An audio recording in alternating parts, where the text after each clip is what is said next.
And now on Nights with Steve Price from the 50-Up Club, Christopher Zinn. Well, we're at the sharp end of this election campaign. Chris and I have been talking about it right the way through because the opinions and the votes of older Australians form a massive lump of votes in this campaign. So let's go through once again what the main issues have been and try and get some indication of where some of these seats might go. Christopher Zinn from 50Up, good evening. Good evening, Steve. Yes, it's finally here, and thank goodness for that. Yeah, we've done some polling. We'll get onto the superannuation and healthcare issues in a moment, which are 1, 2 in reverse order. The digital literacy announcement by Malcolm Turnbull at his launch last Sunday of $50 million.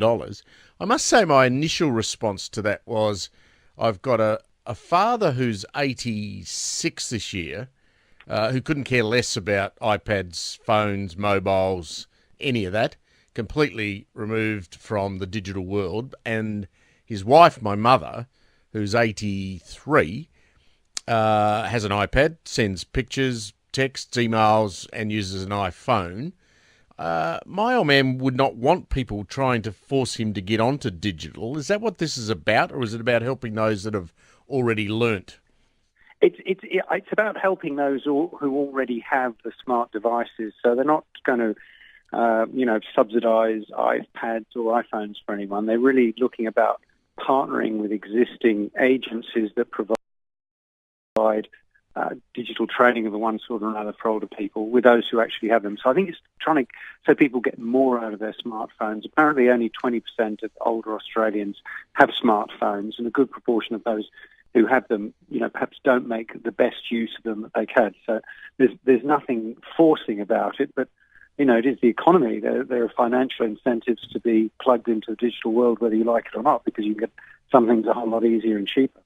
Yeah, my old man would no more do online banking than he would take a bag of money and throw it out in the middle of the street. But I guess he's like a lot of older Australians. Now, the polling that you've done shows healthcare is the number one issue, followed by super. Is that right? That's right. And third was access to work, which is what we spoke about last week. But yeah, the super issue continues to boil, and I got something through the post at my home from Senator Lionhelm, who's the Liberal Democrat, and that was all about super. He said, if you're fed up with the Liberals about super, vote for me in the Senate. So, obviously it's going to be a very potent political issue come the night. Yeah, well, if Lionhelm says that presumes that he's going to vote against those changes, but the problem is the Labor Party this week said that they will bank the savings from the superannuation changes, and they'll tell us after the election what they're going to do, but largely they support most of the package. So David Lionhelm can run around all he likes asking for people to support him because they don't like super changes, but his vote won't be worth a cracker if Labor supports them. Well, exactly, and that's it. It's the whole Labor have been going on about the issue about their retrospective, and that's unfair and it's wrong, and they're going to consult. But as you say, they've banked the savings implicit in that, and are not really being straightforward about what's going to happen afterwards. So again, that just ups the uncertainty and the angst around this. Healthcare costs is the issue, not just about healthcare, but what it's going to cost and how you in retirement can pay for it. Yeah, look, definitely. I mean, everyone is affected by the Medicare rebate freeze with GPs and whether there's less bulk billing and greater co-payments. I think what was, again, interesting this week, Labor announced it was going to withdraw the private health insurance rebate on what they call junk policies, and those are ones which are really the lowest cost private health insurance that really just cover public hospital. These have been talked down by all sides who claim they're no good, but consumers like them because they're low cost. I presume it's more younger people as opposed to older people who perhaps have these policies, but that's obviously going to be the next battleground, is actually taking the lower cost private health insurance out of the market or withdrawing the incentives via the rebate or whatever. And again, that is going to force up the cost quite substantially, so much so there have been estimates in the media that it might cost another $500 a year in terms of your private health insurance for all families.